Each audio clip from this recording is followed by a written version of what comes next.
పరిశుద్ధ మహాగణుడ, నీ ఘనమైన ఉన్నతమైన శ్రేష్టమైన నామానికి కృతజ్ఞతలు స్తోత్రములు చెల్లిస్తున్నాను నాయన. మరి ఒకసారి నేను మమ్మల్ని అందరినీ నాయన సజీవ లెక్కలో దాచి నీ అపారమైన కృపలో నైనా భద్రపరిచి మరలా నాయన నీ సన్నిధిలో చేరిన ఆయన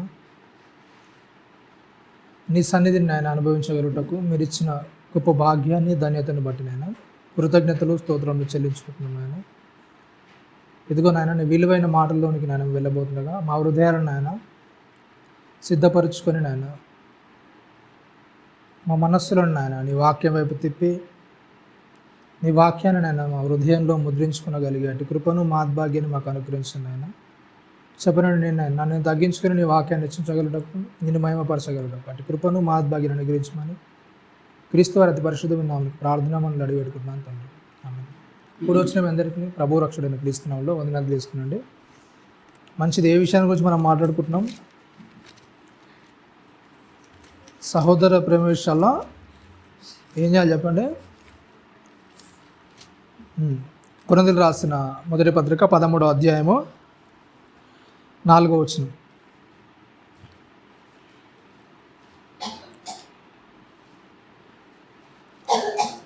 మొదటి కొరింథీ 13:4 వచనంలో పోయిన ఆదివారం ఏం చేస్తుంది? ప్రేమ ఏం చేస్తుంది చెప్పండి? దయ అనేది చూపిస్తుందని నేర్చుకున్నాం. ఈ ఆదివారం ఏంటంటే ప్రేమ ఏం చేయదంట? మత్సరపడదు. ఓకేనా? ప్రేమ ఏం చేయదంట చెప్పండి? మత్సరపడదు. మత్సరం అంటే ఏంటి అసలు? పోయిన ఆదివారం కొద్దిగా దాని గురించి మాట్లాడుకున్నాం. అంటే మత్సరం అంటే ఏంటి? ఓర్వలేనితనం. అలాగే అవతలలో ఎదుగుతుంటే అది మనం తట్టుకోలేని తత్వాన్ని ఏమంటారు చెప్పండి? మత్సరం అంటారు. ఓకేనా? కీర్తనకారుడు ఒక కీర్తన రాసి చెప్తాడు. కీర్తనలు 37 మొదటి వచనం చూడండి. కీర్తన 37వ కీర్తన మొదటి వచనంలో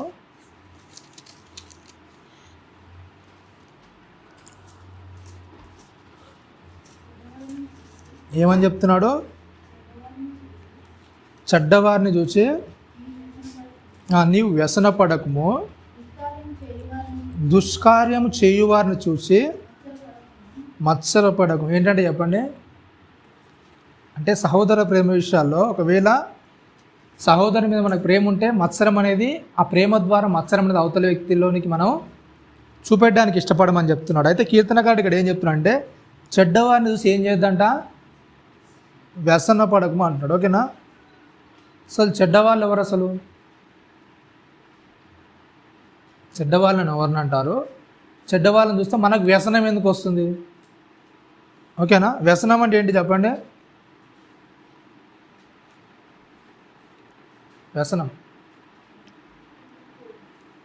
వ్యసనం అంటే 2 విధాలుగా వస్తుంది. ఒకదానికి బానిస కావడానికి కూడా ఏమంటారు చెప్పండి? వ్యసనం. అంటే ఏదో ఒక మత్తు పదార్థాలక లేకుంటే మద్యానిక ఇంకేదో దానికి బానిస కావడానికి కూడా వ్యసనం అంటారు. ఇంకొక వ్యసనం అంటే ఏంటంటే బాధపడ్డం. అంటే మన లోపల కృంగిపోవడానికి కూడా ఏమంటారు చెప్పండి? వ్యసనం అంటారు. ఓకేనా? వ్యసనం అంటే ఇంకేంటంటే అవతలోడు ఒకవేళ మనకు నచ్చని వ్యక్తి మన దగ్గరకు వస్తే కూడా మన లోపల నుంచి ఏమొస్తుంది చెప్పండి? వ్యసనం. అంటే వాడిని చూస్తేనే మనకు లోపల నుంచి ఒక బాధ, ఇబ్బంది, అంటే వాని దగ్గర నేను ఉండొద్దు అని అలాంటి గుణాన్ని కూడా ఏమంటారు చెప్పండి? వ్యసనము అంటారు. ఓకేనా? రైట్. అయితే చెడ్డవాళ్ళని ఎవరిని అంటామంటే మనం చెడ్డవాళ్ళని చూసి మనకు వ్యసనం ఎందుకు కలుగుతుందంటే చెడ్డవాళ్ళు ఎలా ఉంటారంటే వాళ్ళకి అన్నీ తెలుసు. ఓకేనా? చెడ్డవాళ్ళు అంటే ఎవరంటే వాళ్ళకు అన్నీ కూడా తెలుసు, కానీ ఏం చేస్తారు చెప్పండి? ఏం చేస్తారు? ఏమీ తెలియనట్టు నటిస్తారు. ఓకేనా? అన్నీ తెలుసు కానీ ఏం చేస్తారు? ఏమీ తెలియనట్టు నటిస్తారు. మీకు అర్థం కావాలంటే ఏంటంటే ఇంట్లో 2 కుటుంబాలు ఉన్నాయి అనుకోండి. ఓకేనా? ఇంట్లో 2 కుటుంబాలు ఉంటే ఏంటంటే ఎవరో ఒకరు బయట వాళ్ళు ఏం చేస్తారంటే ఆ కుటుంబాల మధ్య ఏం చేస్తారు? ఇంట్లో ఉన్న కుటుంబాల మధ్యనే అన్నదమ్ముల లేకుంటే ఎవరో ప్రస్తుతానికి కుటుంబంలో జీవిస్తున్న వ్యక్తుల మధ్య ఏం చేస్తారంటే చిన్నగా ఏదో మాటలు ఏం చేస్తారు చెప్పండి?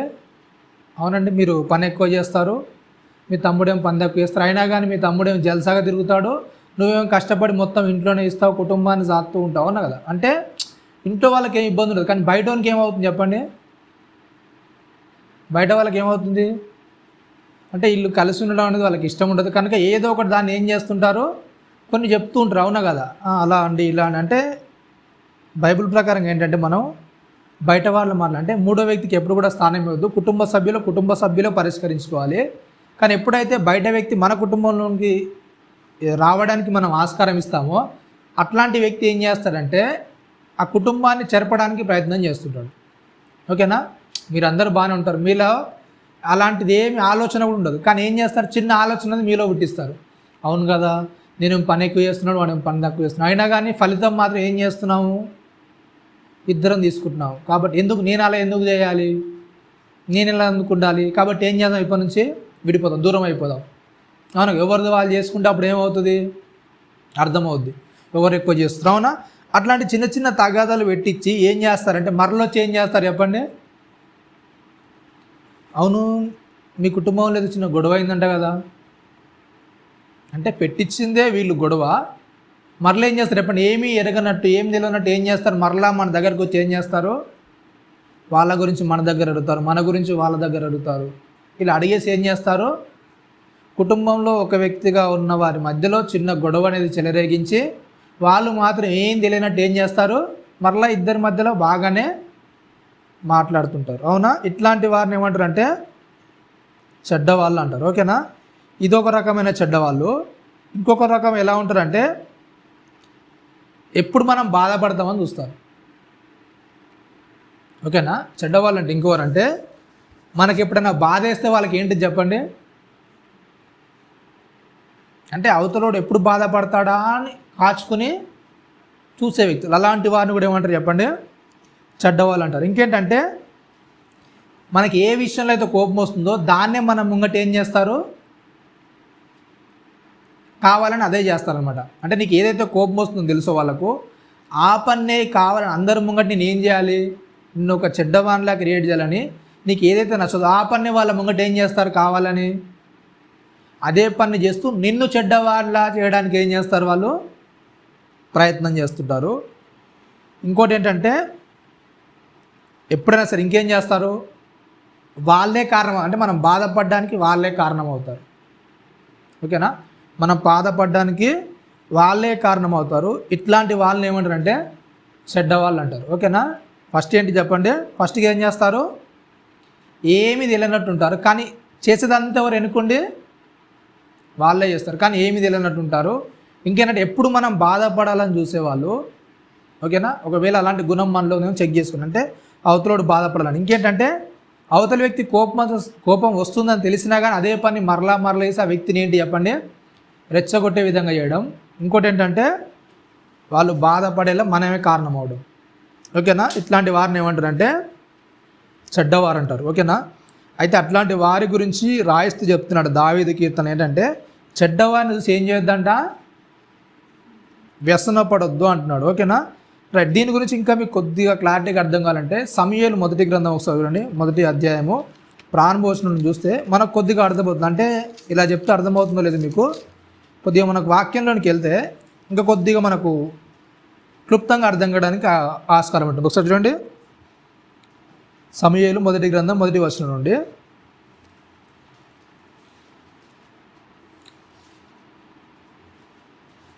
8వ వచనం దాకా చూడండి.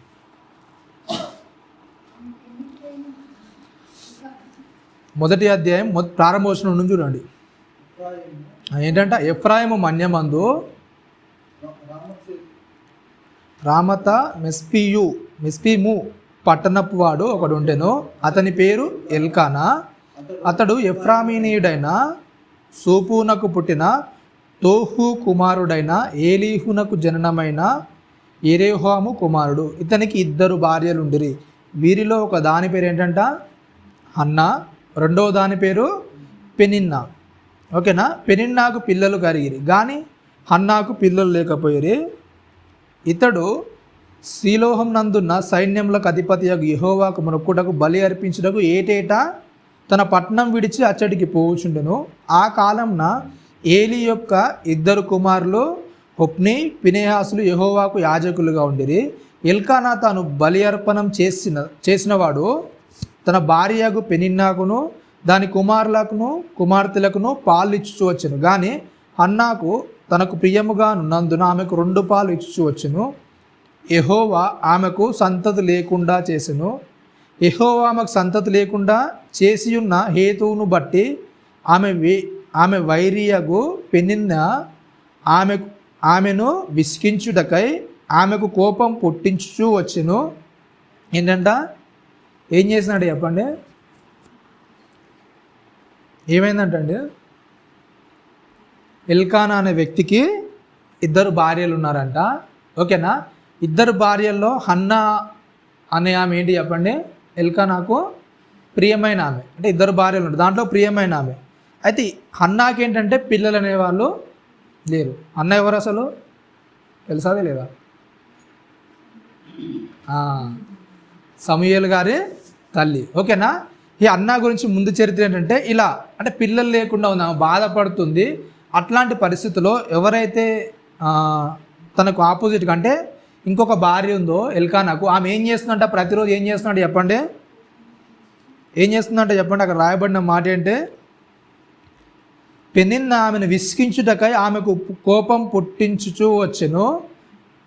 ఎల్కానా ఆమెకు ఏటేటా ఆ రీతిగా చేయుచుండగా హన్నా యెహోవా మందిరమునకు పోవునప్పుడెల్లా అది ఆమెకు కోపం పుట్టించెను గనుక ఆమె భోజనం చేయక ఏడ్చుచూ వచ్చెను. ఏమైందంటే చెప్పండి? ఏంటంటే పరిస్థితి అక్కడ? తనకు ఆపోజిట్గా ఉన్న పెనన్న ఏం చేస్తుందంట? ప్రతిరోజు కూడా ఎప్పుడైతే ఈయన బయటికి వెళ్తాడో అప్పుడు ఆమె ఏం చేస్తున్నాడు చెప్పండి?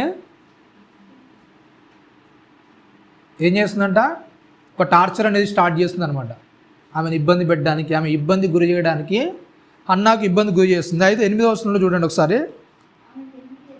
ఆమె పెనిమిటి అయిన ఎల్కానా, అన్నా నీవెందుకు ఏడ్చున్నావు? నీవు భోజనము మానుట ఎలా? నీకు ఏంటంటే చెప్పండి? మనోవిచారం ఎందుకు కలిగింది? వ్యసనం అంటే ఏంటంటే అండి, మనోవిచారం అంటే లోపల చింత, బాధ. అంటే ఒకరు గురి చేస్తుంటారు మనకి. ఆ మనోవిచారం అనేది చెడ్డ వాళ్ళ దగ్గర నుంచి ఏం చేస్తుంది చెప్పండి? వస్తుంది. అంటే లోపల బాధ, వేదన అనేది వాళ్ళు కలిగి వాళ్ళ మాటలతోని, వాళ్ళ చేతులతోని, వాళ్ళ క్రియలతో ఏం చేస్తారు చెప్పండి? మన లోపల సూదులు లాంటి మాటలు కూడా ఏం చేస్తారు? ఇబ్బంది పెట్టడానికి ట్రై చేస్తారా? రైట్. అయితే కొద్దిగా ముందుకెళ్ళి చెప్తాడు ఇంకా. ఏంటంటే 10 మంది కుమారుల కంటే నేను నీకు విశేషమైన వాడను కానా అని ఆమెతో చెప్పుచూ వచ్చాను. వారు ఇదంతా అయిపోయింది. ఏమైందండి చెప్పండి? ఓకేనా? ఇట్లా బాధపడుతుంది, ఇబ్బంది పెడుతుంది, అవునా కదా? అట్లాంటప్పుడు బాధ ఏంటని అడిగినప్పుడు ఆమె ఏం చేయాలి చెప్పండి? ఏం చేయాలండి? అసలు నువ్వు ఎందుకు బాధపడుతున్నావు, ఎందుకు ఇబ్బంది పడుతున్నావు అన్నప్పుడు ఆమె ఏం చేయొచ్చు? ఏం చేయొచ్చు అండి? పెనిన్నా మీద కంప్లైంట్ ఇవ్వచ్చు, అవునా కదా? ఇట్లా నువ్వు బయటికి వెళ్ళగానే వీళ్ళు ఏం చేస్తున్నారు నన్ను, అవునా, నన్ను ఇబ్బంది పెడుతున్నారు, నన్ను చాలా టార్చర్ చేస్తున్నారు, అవునా కదా? నాకు కోపం వచ్చే పనులే చేస్తున్నారు, నన్ను చాలా విసిగిస్తున్నారు, నా మనోవేదన కారణం ఏంటంట వీళ్ళే అని కంప్లైంట్ ఇచ్చిందా మరి ఆమె? ఇచ్చిందే లేదండి. మరి ఎక్కడికి వెళ్ళింది ఆమె? ఎక్కడికి వెళ్ళింది చెప్పండి? దేవుని సన్నిధిలోనికి వెళ్ళి అక్కడ బాధను, అక్కడ వేదనను, వీళ్ళు తిట్టినందుకు కాదు బాధ. దేని గురించి ఆమెకు బాధ? పిల్లలు లేరనే బాధతో అక్కడ ఏడుస్తుంది తప్ప వీళ్ళేదో తిట్టారు, వీళ్ళ వల్ల నాకేదో బాధ కలుగుతుంది, వీళ్ళ వల్ల నాకేదో ఇబ్బంది కలుగుతుందని అలాంటి బాధ నాకు లేదు. ఓకేనా? రైట్. ఇప్పుడు దావీదు గారు తన కీర్తనలు చెప్తున్నారు ఏంటంట? చెడ్డవారిని చూసి ఏం చేద్దంటే చెప్పండి? ఏం చేద్దంటండి? వ్యసన పడకమని చెప్తున్నాడు. ఏం చేద్దంటే చెప్పండి? చెడ్డవారిని చూసి ఏం చేద్దంట? చెడ్డవారిని చూసి నువ్వు ఏం చేద్దని చెప్తున్నాడు? వ్యసన పడకము అని చెప్తున్నాడు. అంటే మన చుట్టూ కూడా ఏం చేస్తారు చెప్పండి? చాలామంది ఏం చేస్తారు? అలా చెడు చేసే వాళ్ళు మన చుట్టూ ఎప్పుడు ఎంబటినే ఉంటుంటారు, అవునా కదా? ఇట్లాంటి వాళ్ళ విషయంలో నువ్వు ఏం చేయదంటే చెప్పండి? వ్యసన పడద్దు. వ్యసన పడ్డం ఏంటంటే మనో దుఃఖంలోనికి వెళ్ళడము. అంటే మన లోపల వాళ్ళ గురించి ఏం చేయడం చెప్పండి? ఆలోచిస్తూ ఆ బాధలోనికి వెళ్ళి, అంటే వాళ్ళు నన్ను ఇలా చేస్తున్నారు, నన్ను ఎవరిలో కలవనివ్వట్లేదు, నన్ను ఎవరితో కూడా మాట్లాడడానికి ఇబ్బంది అవుతుంది, అంటే నన్ను అందరి ముంగట గేలి చేస్తున్నారు, నా పరిస్థితి అంతా కూడా ఏం చేస్తున్నారు చెప్పండి? తారుమారు చేస్తున్నారు, ఒక చెడ్డువానికి ఏం చేస్తున్నారు? చిత్రీకరిస్తున్నారు అని. అట్లాంటి దానిలో వాళ్ళు ఆల్రెడీ ఎలాంటి వాళ్ళు? చెడ్డవాళ్ళు అనేవాళ్ళు ఏం చేస్తారు నీ గురించి? ఏం చేస్తారు? నీ గురించి ఎప్పుడు కూడా చెడుగా క్రియేట్ చేయాలని, నువ్వు చెడ్డవాళ్ళగా అవతలోడు కనిపించాలని ఎప్పుడు కూడా వాళ్ళ ప్రయత్నం అంతా కూడా ఏం చేస్తారు? అట్లనే చేస్తారు. అట్లాంటి పరిస్థితులు నువ్వేం చేయొద్దు. అట్లాంటి మాటలను బట్టి, వాళ్ళు చేసే క్రియలను బట్టి, వాళ్ళు ఏదో నిన్ను అంటున్నారని బట్టి, దాన్ని బట్టి నువ్వేం చేయొద్దంట? మనోచింతనలోనికి, మనోదుఃఖంలోనికి, వ్యసనపడ్డం అనేది నువ్వేం చేయొద్దు. వ్యసనంలో నువ్వేం చేయొద్దు, వెళ్ళిపోవద్దు అని చెప్తున్నాడు. నెక్స్ట్ 2వ లైన్లో ఏం చెప్తున్నా అంటే, దుష్కార్యము చేయువారిని చూసి ఏం చేయొద్దంట? ఏం చేయొద్దండి? దుష్కార్యము చేయువారిని చూసి ఏం చేయొద్దంట? మత్సరపడద్దు. దుష్కార్యం చేసేవాళ్ళంటే, దుష్కార్యం అంటే ఏంటి అసలు? దుష్ అంటే ఏంటిదండి? దుష్ అంటే చెడ్డ, కార్యం అంటే ఒక పని. ఓకేనా? చెడ్డ పని తలపెట్టే వాళ్ళని చూసి మనం ఏం చేద్దంట? ఏం చేయదు చెప్పండి? మత్సరపడొద్దు. అంటే వాళ్ళని చూసి వాళ్ళు చెడ్డ పని చేస్తున్నారు కానీ వాళ్ళ మీద ఏం చేయదు మనం? కోప్పడే వాళ్ళగా, వాళ్ళను ఏదో మనలో లెక్కలో తీసుకొని లేని వాళ్ళకి ఎప్పుడు కూడా చేయొద్దు. ఒకసారి చూద్దాం. ఎస్ఏలు గ్రంథము 3వ అధ్యాయం 5వ వచనం చూడండి.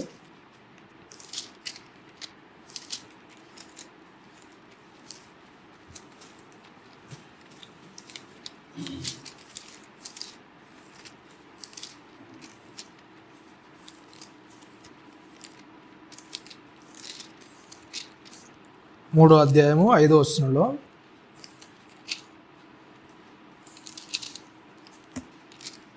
తీసారు అందరూ? ఎస్ఏలు గ్రంథం 3వ అధ్యాయం 5వ వచనంలో ఏంటంటే, మొర్దెకై వంగకయు నమస్కరింపకయు ఉండుట హామాను చూసినప్పుడు బహుగా కోపగించి ఏంటంట? మొర్దెకై ప్రాణం మాత్రం తీయుట స్వల్ప కార్యమని ఎంచి మొర్దెకై యొక్క జనులు ఎవరైనది తెలుసుకొని ఏంటంట? అహశ్వరేషు యొక్క రాజ్యమందంతట నుండి మొర్దెకై స్వజనులకు యూదులందరినీ సంహరించుటకు ఆలోచన చేసింది. ఏంటంటే చెప్పండి, దుష్కార్యం అంటే ఏంటంటే మొర్దెకై చేసే పని ఎవరికి నచ్చలేదు? హామానికి నచ్చలేదు. కానీ హామాన్ ఆలోచన ఏంటంట? ఏం చేద్దామంటే చెప్పండి, ఏం చేద్దాం అనుకున్నాడంట? మొర్దెకై ఒక్కని చంపితే నా యొక్క ప్రతీకారం అనేది తీరదు. మరి ఏం చేయాలి? చెప్పండి? అట్లాంటి వాళ్ళు మీకు ఎవరైనా తెలుసా?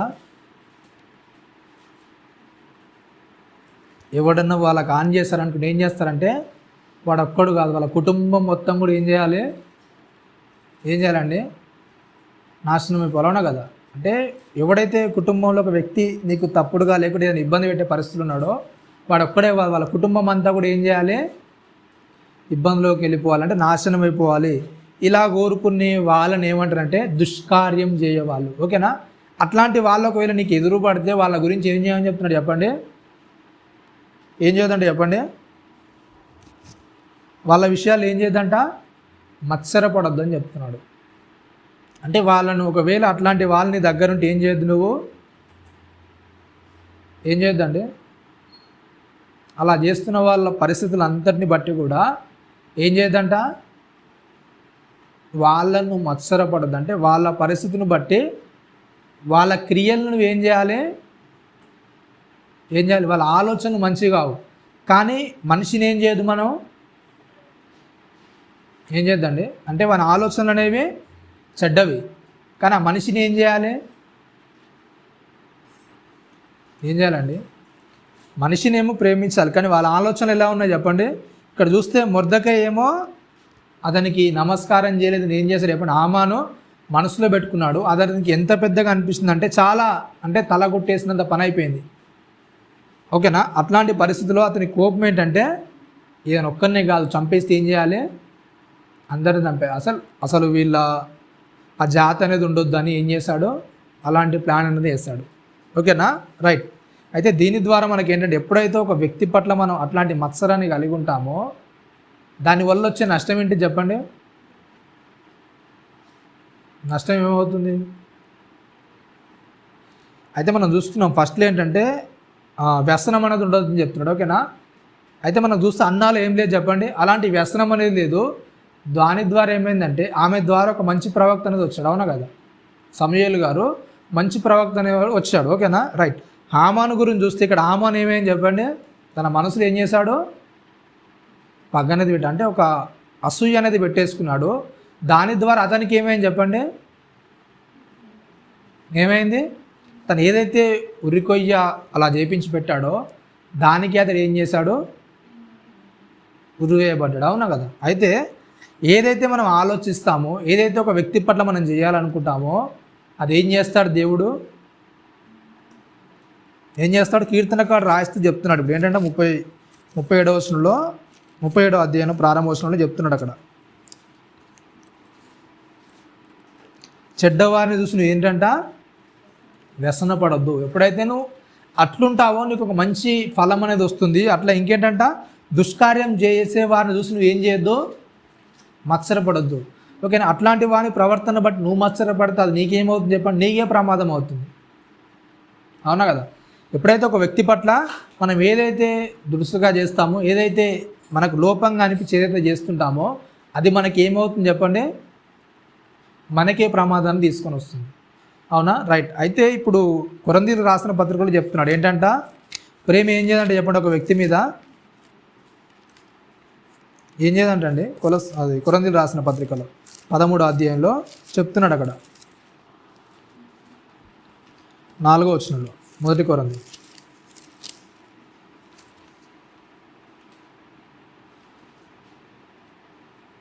ఏం చేయదంట, ప్రేమ అనేది మత్సరం అనేది పడదు. అవునా కదా. అంటే ప్రేమ అనేది ఏం చేయదు చెప్పండి, మత్సరపడదు. అంటే ఒక వ్యక్తి మీద ఏం చేయదు చెప్పండి, అది ఏం చేయదంట, ఫస్ట్గా చూసుకున్నట్టుగా ఏముండదంట చెప్పండి, వ్యసనం అనేది ఉండదు. అంటే అవతల వ్యక్తులు మన చెడుగా చిత్రీకరిస్తున్నారు, మన కాళ్ళ మీద ఏం చేయదంట, ఏం చేయదు చెప్పండి, వ్యసనం అనేది ఉండదు. నిజంగా అట్లా ఉండగలుగుతాం చెప్పండి. ఇప్పుడు అన్న విషయాలు ఏమేమి చెప్పండి, ప్రతిరోజు అంటే ఏం చేస్తున్నారంటే చెప్పండి, వాళ్ళు ఎప్పుడైతే ఆ యొక్క ఎల్కానా బయటికి వెళ్తాడో ఆ సందర్భాన్ని చూసి వీళ్ళు ఏం చేస్తున్నారు, ఆమెను అక్కడ ఏముందంటే విసిగించి కోపం తెప్పించడానికి ఏం చేస్తున్నారంట, ఏం చేస్తారు, ఆమెను విసిగిస్తున్నారు. తర్వాత ఏం చేస్తున్నారు, కోపం తెప్పేయడానికి ప్రయత్నం చేస్తున్నారు. ఓకేనా, రైట్. మన చుట్టూ కూడా అట్లాంటి వాళ్ళు ఉంటే అట్లాంటి వాళ్ళ మీద మనకి ఏముండొద్దంట, ఏముండొద్దంటండి, ఏముండొద్దని చెప్తున్నాడు. రైట్. అయితే ఇక్కడ విషయం ఏంటంటే ఎవరి మీద కూడా మనం ఏం చేయద్దు, అక్కడ